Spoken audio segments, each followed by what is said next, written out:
क्या रोमांटिसाइज कर रहे हैं? क्या हम इनको बहुत ऐसा मानने लगे हैं कि ये फरिश्ते हैं?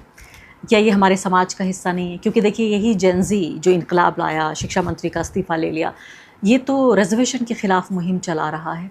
कई मिलियन लोग, तो मैंने देखा कि 24 घंटे के अंदर ही 2-3 मिलियन जुड़ गए थे और अब तो और ज़्यादा, मेरे ख्याल से 6-7 मिलियन लोग जुड़ गए हैं जो रिजर्वेशन के ख़िलाफ़ इसी पूरी, यानी जो ये हवा चल रही है आंदोलन की, इस दौरान वो चाहते हैं कि बहती गंगा में हम भी हाथ धो लें और रिजर्वेशन को हटा दिया जाए। कौन है ये लोग? क्या चाहते हैं? कोई दम है इनकी बात में? सीधा सा सवाल आप ये देखिए, कांग्रेस जनता पार्टी का प्रोटेस्ट 20 दिन चला, कोई भी चेहरा मेन स्ट्रीम टीवी चैनल के फ्रेम पर नहीं दिखा। 20 तारीख को इतना दुर्दांत सरकार ने किया, पीटा, लोगों के सर फाड़े, उसके बाद एक आध जगह टीवी चैनल पर रिप्रेजेंटेशन दिखने लगा। रिजर्वेशन हटाओ आंदोलन 5 दिन नहीं हुए थे, टीवी चैनल पर डिबेट होने लगी। और ये ढूंढ के कि किसने पेज बनाया। मैं कह रहा हूँ 6 मिलियन फॉलोवर हो जाए, वो इस देश की पॉपुलेशन का 1% भी नहीं है। तो आप ये मत मानिए कि कंसेंट बन गया है। बहस हो रही है, होने दीजिए, कोई समस्या नहीं। मैं कह रहा हूं कि रिप्रेजेंटेशन क्या बढ़ा है? जो 85% आबादी है इस देश की, ओबीसी, एससी, एसटी माइनॉरिटी, क्या उसका रिप्रेजेंटेशन पिछले 70, 72, 75 साल के रिजर्वेशन में बढ़ा है? तो वो मुझे नहीं दिखाई देता है, क्योंकि डेटा एकदम उसका उलट है। अगर आप डेटा पर बात करेंगे तो 2020 से 2024 में जो आईएएस, आईपीएस, आईएफएस की भर्ती हुई है, संसद का डेटा है फरवरी 2026 का, इसके आधार पर आईएएस है 5577, ओबीसी कितने हैं 4.39%, एससी है 2.42% और एसटी है 1.2%, टोटल 10% भी नहीं। तो अगर रिप्रेजेंटेशन 85% पॉपुलेशन का 10% है और 15% का 90% है, तो जब तक ये इक्वल नहीं हो जाता तब तक रिजर्वेशन हटाने की बात तो आप सोच नहीं सकते। उसके बाद आप कह रहे हैं कि आर्थिक आधार पर आरक्षण होना चाहिए। तो मूछ रखना और घोड़ी पर बैठने में कौन सा आर्थिक आधार है? मूछ तो एक गरीब आदमी के भी आती है और अमीर आदमी के भी आती है। तो उस मूछ में ऐसा कौन सा प्राइड है कि आप मूछ नहीं रखने देते एससी एसटी समाज के लोगों को, आप घोड़ी पर नहीं बैठने देते? तो इससे समझ में आता है ना कि it's not just a economical factor, इसके पीछे एक बहुत बड़ा प्रिविलेज जुड़ा है। एक गरीब आदमी भी पंडित जी है और एक अमीर आदमी भी यादव और चमार होने के बाद जी शब्द का हकदार नहीं है। लालू है। लालू क्यों नहीं है? लालू जी भी नहीं, हाँ, लालू प्रसाद यादव भी नहीं, लालू क्यों है? क्योंकि यही डिफरेंस दिखाता है। अगर कोई शेड्यूल कास्ट का है और वो क्रिमिनल है तो वो गैंगस्टर है, और कोई सवर्ण कास्ट से है तो वो बाहुबली है। ये डिफरेंस क्यों है? तो ये डिफरेंस आपको समझ में आता है ना। मैं ये नहीं समझ पाता हूं कि लोग बिना डेटा, बिना फैक्ट के ये कैसे कह देते हैं कि इतने साल से रिजर्वेशन मिला और सब कुछ बदल गया।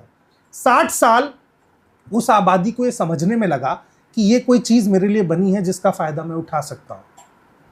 आज भी आप चलिए ना बिहार, उत्तर प्रदेश के गांव में लोग आज भी बिना कहे कुर्सी से नीचे बैठते हैं। वो मानसिक गुलामी जो 2000 साल की है उसको आप 70 साल में खत्म करने की बात कर रहे हैं। नई पीढ़ी उसके लिए आवाज उठा रही है, पर उसका फायदा आज भी वो नहीं उठा पा। लेकिन फिर बार बार ये भी कहा जाता है कि देखिए अब तो इतने साल रिजर्वेशन के हो चुके हैं, अब तो एक नई क्रीमी लेयर तैयार हो चुकी है, अमीर लोग, आईएएस के बेटे को भी रिजर्वेशन मिल रहा है, और इस पर बहुत सारे लोग खामोश हो जाते हैं, कन्विंस्ड हो जाते हैं। आपका क्या आर्ग्यूमेंट है? इसमें मेरा एक तर्क है कि आईएएस और उसका बेटा दोनों अलग अलग वोट देते हैं। अगर कोई सुविधा भारत सरकार की तरफ से आईएएस को मिली तो उसका हकदार उसका बेटा कैसे नहीं रहेगा? क्योंकि he is a different voter. जब 2 वोट हैं तो सुविधाएं भी तो 2 इंडिविजुअल लोग ले रहे हैं ना। किसी के पिता के प्रधानमंत्री बन जाने से नहीं, लेकिन उसके खानदान को प्रिविलेज मिला, फायदा पहुंचा, क्योंकि वो आईएएस का बेटा था, उसको रिजर्वेशन क्यों? आईएएस होने का प्रिविलेज कौन ले रहा है मैम? आप फिर इकोनॉमिक फैक्टर पर जा रही हैं। आईएएस होने के बाद आप कह रही हैं कि उसकी सैलरी अच्छी, लेकिन इज्जत नहीं बनी। कैसे बनी इज्जत? मैंने देखा ना, आईएएस ने सुसाइड तक की इस देश में, लेटर लिख के सुसाइड किया कि मैं इस स्पेशल कास्ट से आता हूं इसलिए मेरे साथ डिस्क्रिमिनेशन हो रहा है। मैं तो कह रहा हूं कि प्राइवेट सेक्टर में भी रिजर्वेशन की डिमांड होनी चाहिए, भले 10% से शुरू हो, क्योंकि इस देश में गवर्नमेंट सेक्टर में कितनी नौकरियां हैं, मुश्किल से 2-2.5%। लेकिन राघव जी, ये तो एक हारी हुई लड़ाई है फिर, क्योंकि ऐसा नहीं है कि समाज में कोई बराबरी पैदा हो रही है। रिजर्वेशन, मैं तो इसके फुल फेवर में हूँ, लेकिन मैं उन लोगों के बिहाफ पर बोल रही हूँ जिसे कहते हैं अंग्रेजी में प्लेइंग द डेविल्स एडवोकेट, शैतान की वकालत कर रही हूँ मैं, कि जिन लोगों के जो आर्ग्यूमेंट्स आ रहे हैं उसमें से बहुत सारे लोग ऐसे हैं जो ये कार्यक्रम देख भी रहे हैं कि समाज में कोई हमारे बराबरी रिजर्वेशन से तो आई नहीं है, रिप्रेजेंटेशन थोड़ा बढ़ गया होगा। एक जिसे कहते हैं कि to get us chair on the table, to get a seat on the table, कि आपको एक कुर्सी मिल गई कि आप वहाँ पर बैठ गए। लेकिन अगर आपकी इज्जत भी नहीं बढ़ी और उसके बावजूद भी कि आपका आर्थिक स्थिति आपकी बेहतर हो गई, आप सबसे उच्च पद पर बैठ गए, सबसे बड़ी जो एडमिनिस्ट्रेटिव सर्विसेज हैं उसमें आपने क्वालिफाई कर लिया, तो ये तो एक हारी हुई जंग है जो हम लड़ रहे हैं। मैम ऐसा नहीं कह सकते ना, बहुत सारे लोग ऐसा तर्क देते हैं कि देश की राष्ट्रपति एक आदिवासी महिला बन गई, तो क्या इस वजह से बाकी आदिवासी बेटियों को पढ़ाना बंद कर दें? एक कदम चलने से मंजिल पूरी नहीं होगी ना, वो एक स्टेप था, उस स्टेप की वजह से और बहुत सारे स्टेप उठे, ऐसी कोशिश करनी चाहिए जो कोशिश आप नहीं होने दे रहे हैं। अब आप डेटा देखेंगे तो आपको डर लगेगा। डेटा बताता है जो एससी के खिलाफ अपराध 2021 से 2022 के बीच 13% थे, वो बढ़कर हो गए 57,582, यानी वो बढ़ गए हैं 13% सिर्फ 3 सालों में, कम तो नहीं हुए। अनुसूचित जाति के खिलाफ अपराध 2022 में 14.3% थे और 2023 में 28.8% हो गए।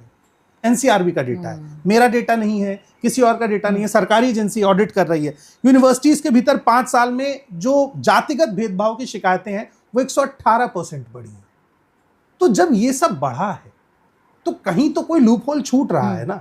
आप कह रहे हैं रिजर्वेशन से सब कुछ हल नहीं होगा, पर कुछ तो हल हो रहा था। आप कह रहे हैं सम्मान नहीं मिल रहा, वरना हटाना क्यों था? अगर बाबा साहब को पूरे जीवन सम्मान नहीं मिला, पूरी लाइफ सम्मान नहीं मिला। मजेदार चीज ये हुई कि जिन लोगों को पहले पढ़ने का अधिकार नहीं था, बराबर बैठने का अधिकार नहीं था, वो अब पढ़ा रहे हैं।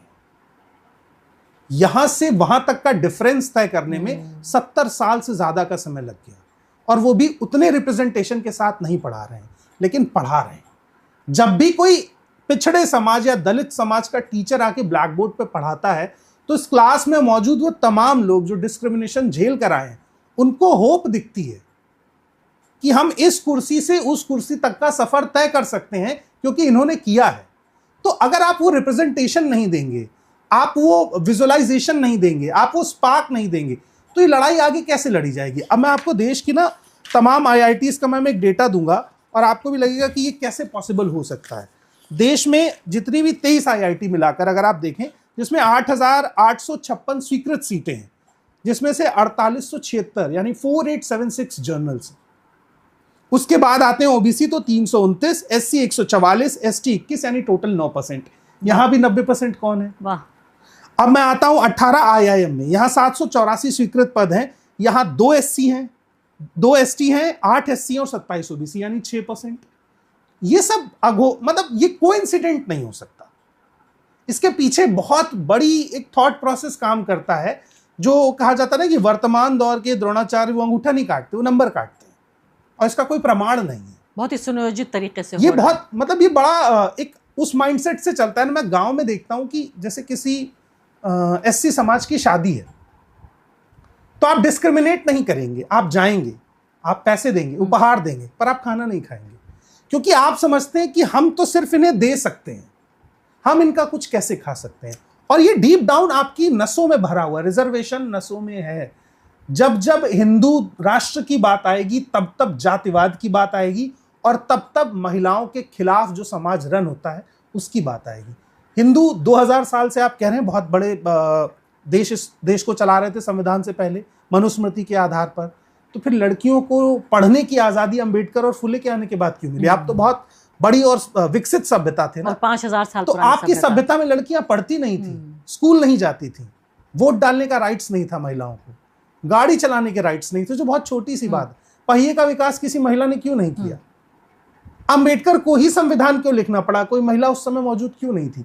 क्योंकि पूरे 2000-3000 साल आपने रिप्रेजेंटेशन दिया ही नहीं। रानी लक्ष्मीबाई एक ही एग्जाम्पल क्यों है? वो भी तब जब उनके पति मर गए तो उन्हें मजबूरी में लड़ना पड़ा। आप जौहर कराते थे, आप महिलाओं से कह देते थे कि अगर राजा हार गया है तो आप जल के मर जाओ। क्या पता कोई रानी राजा से अच्छा लड़ती और जीत जाती। इस चीज की कल्पना आपने क्यों नहीं की? यानी जब जब हिंदू राष्ट्र बनेगा तब तब कुछ बेसिक अपर कास्ट पूरे समाज को रन करेंगी, और जिसमें सबसे ज्यादा शोषण होगा इस देश में महिलाओं का। ये बात पता नहीं महिलाओं को क्यों समझ में नहीं आती है। उनको प्रॉपर्टी में राइट्स तब मिले जब अंबेडकर ने संविधान लिखा, उन्हें नौकरी करने का अधिकार तब मिला जब अंबेडकर ने संविधान लिखा, उन्हें अपनी मर्जी से शादी करने का अधिकार तब मिला जब अंबेडकर ने संविधान लिखा। उससे पहले का हिंदू राष्ट्र ये सब अधिकार महिलाओं को क्यों नहीं दे पाया? आप प्रोग्रेसिव नहीं थे, इसलिए आप आउटडेटेड हैं। या तो आप समाज की धारा के हिसाब से अपने आप को अपग्रेड करिए, और अगर आप नहीं कर सकते हैं तो जो नया सिस्टम है उस देश को चलाएगा। देश में 4 शंकराचार्य हैं हिंदू राष्ट्र में, कितने ओबीसी एससी एसटी हैं? तो आप वहां पे भी लाइए ना रिजर्वेशन। जब चारों शंकराचार्य में से एक जनरल हो, एक ओबीसी, एक एससी और एक एसटी हो, तो मैं मान लूंगा इक्वलिटी आ गई है। आप कह रहे हैं 70 साल का रिजर्वेशन है, आपका 5000 साल का रिजर्वेशन है कि सारे शंकराचार्य सवर्ण होंगे। आप 5 साल के लिए 50 साल छोड़ दीजिए, कोई भी सवर्ण नहीं बनेगा, सब ओबीसी एससी एसटी माइनॉरिटी बनेंगे। आप छोड़ सकते हैं, तो फिर ये समाज क्यों छोड़ दे? बहुत अच्छी आप बातें कर रहे हैं और मुझे लगता है आपको बस बोलते रहना चाहिए, लेकिन आखिरी 2 सवाल आपसे पूछना चाहती हूँ। एक सवाल तो उत्तर प्रदेश पे मैं ज़रूर पूछूंगी, उत्तर प्रदेश चुनाव पे क्या असर पड़ेगा, क्योंकि उसी से कहीं ना कहीं सीढ़ी जाती है 2029 तक की। आप तो राघव त्रिवेदी हैं, आप क्यों इतनी परवाह करते हैं आरक्षण की? आप तो संघ के स्कूलों में पढ़े, आपने मुझे बताया। ये सब कुछ कहाँ हुआ, कब हुआ? मैं तो ऐसे लोगों को जानती हूँ जो खासकर अपर कास्ट बैकग्राउंड के लोग हैं, जो ये दलीलें तो दूर की बात है, इस पूरी दलीलों का जो पूरा एक ब्रह्मांड है, यूनिवर्स है, उसको भी नहीं समझते हैं। मुझे लगता है ना, जब तक आप एक इको चैम्बर में रहते हैं ना, तब तक आपकी सोच उससे बाहर विकसित नहीं हो पाती है। मैं गांधी से नफरत करता था, मुझे लगता था इस देश में विभाजन के गुनहगार गांधी हैं। अंबेडकर से नफरत करता था, लगता था कि जो रिजर्वेशन है वो एक तरीके का शोषण है। लेकिन मुझे इतिहास पता ही नहीं था। जब तक आप पढ़ेंगे नहीं, आप किसी भी चीज़ का वो अर्थ नहीं जान सकते जिसके लिए वो शुरू की गई। और पढ़ने में भी सिलेक्टिव होना पड़ेगा। आपको ये देखना पड़ेगा कि मैं जिस आदमी को पढ़ रहा हूँ वो किस अप्रोच से काम कर रहा था, क्या वो किसी एक तरफ झुका हुआ था। ये चीज़ें आपको समझनी पड़ेंगी। दूसरा, उत्तर प्रदेश के पर्सपेक्टिव में मैम अगर बात करें ना, एक बहुत बड़ी आबादी है जो ओबीसी समाज की है, जिसमें यादव है, कुर्मी है। ये वो समाज है जो मिनिमम लेवल पर प्रिविलेज है, जिसका बच्चा शायद पढ़ने के लिए उत्तर प्रदेश छोड़ के दिल्ली के किसी स्कूल में, बैंगलोर में, मुंबई जा पा रहा है, जिसको पढ़ाई की वैल्यू समझ में आ रही है। तो उस समाज में इस बात के लिए कंसेंट है कि जो हमने झेला वो आगे की पीढ़ी ना झेले। अखिलेश यादव सीएम रहे, उससे बड़ी पोस्ट तो किसी प्रदेश में नहीं होती है। उनके जाने पर अगर मंदिर धुलवाया जा सकता है, तो आप सोचिए जो एकदम अनप्रिविलेज्ड ओबीसी है, वो मंदिर जाने से पहले क्या सोचता होगा। मंदिर रिलीजियस इकोनॉमी का सेंटर है। 9 लाख करोड़ रुपए है इन इकोनॉमिक मंदिर में। 4000 टन सोना है। इस पूरी इकोनॉमी पर किसका आधिपत्य है? उन्हीं 15%, 10% लोगों का। मैं तो और कम कहूंगा, क्योंकि केवल पंडित जी लोगों का ही। मैं ब्राह्मण हूं, ये मेरा प्रिविलेज नहीं है, ये बाय डिफॉल्ट है, क्योंकि मैं सोच के ब्राह्मण नहीं पैदा हो सकता। लेकिन मैं माफी जरूर मांग सकता हूं उन गलतियों के लिए जो हमारे पुरखों ने की है, क्योंकि रिजर्वेशन एक इक्वालिटी लाएगा बहुत लंबे समय बाद। लेकिन जो हेट है हम दोनों के बीच में, क्या वो रिजर्वेशन से खत्म हो जाएगी? मेरी जिम्मेदारी है, क्योंकि मेरे समाज के लोगों ने ऐसा किया, तो मुझे फ्रंट लाइन पे जाके माफी मांगनी चाहिए, ताकि वो जो हेट है ना वो कम हो। हेट कम होगा, इक्वालिटी अपने आप बढ़ेगी। रिजर्वेशन एक बहुत ही पॉलिटिकल प्रोसेस है, इकोनॉमिक प्रोसेस है, सामाजिक प्रोसेस है, लेकिन जो आपसी सद्भाव है, अमेरिका में मांगी ना गोरे लोगों ने काले लोगों से माफी, घुटने पे बैठ। तो वो हेट कैसे खत्म होगा? हम नहीं माफी मांगेंगे तो कौन मांगेगा? लिखा हमने ना, हमारे लोगों ने लिखा ना कि मंदिर में कौन जाएगा। संस्कृत आपने बनाई, आपने कहा विश्व की सबसे एलीट भाषा है, और पढ़ने का अधिकार बस आपने अपने पास रखा। विलुप्त हो गई इसीलिए ना।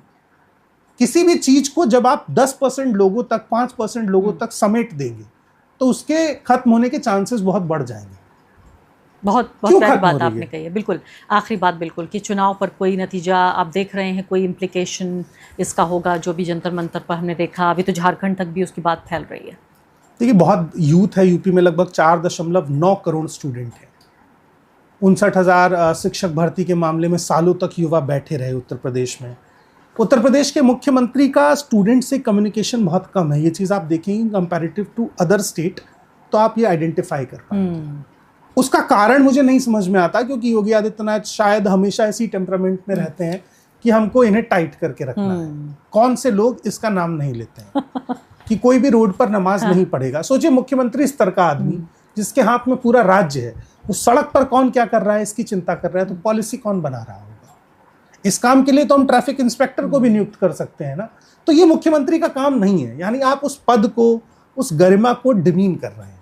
एजुकेशन बजट पर काम होना चाहिए था। योगी आदित्यनाथ ने कहा था कि मैं यूपी को एआई हब बनाऊंगा, आज से 2-3 साल पहले 2021-23 में एक प्रोजेक्ट चला था, उस प्रोजेक्ट का पता ही नहीं है वो कहाँ पर है, कोई अनुमान ही नहीं है। आपने अयोध्या में 80,000 करोड़ रुपए इन्वेस्ट कर दिए अयोध्या को कॉरिडोर बनाने और एक बहुत बड़ा हब बनाने में और आप वहीं से हार गए। क्यों? क्योंकि एजुकेशन बजट है आपका 1,06,000 करोड़ और अयोध्या में आप खर्च कर रहे हैं 80,000 करोड़। तो दोनों में डिफरेंस कितना है? आप चुन नहीं पा रहे हैं कि आपको किस चीज पर खर्च करना है। 16% था 2014-15-16 में, वो घटकर आ गया 12.8। तो ये पैसा जा कहां रहा है, किस चीज पर खर्च हो रहा है? आप अपने प्रचार पर पैसा खर्च कर रहे हैं, देश के प्रधानमंत्री से ज्यादा महंगे आप पड़ रहे हैं देश को। सही, बिल्कुल। लेकिन आखिरी बात तो सभी जो लब्बे लुबाब, जिसे उर्दू का शब्द है, वो यही है कि आप कहते रहिए तमाम बातें, 2-4 लाख लोगों तक पहुंच जाएंगी, लोग सुन लेंगे और सुन के बाद सोचेंगे नहीं। लेकिन योगी आदित्यनाथ एक ऐसे चीफ मिनिस्टर हैं जिन्होंने अब्दुल को टाइट किया हुआ है, जो आतंकवाद पे नियंत्रण कर रहे हैं। फिर कहते हैं कि अगर इनके मुकाबले दूसरे कौन लोग आएंगे, दूसरे लोग आ जाएंगे, अखिलेश यादव, तो वो तो कहते हैं मुसलमानों की सरकार है। तो इन लोगों को बचाने के लिए ज़रूरी है कि आदित्यनाथ को वापस लाया जाए।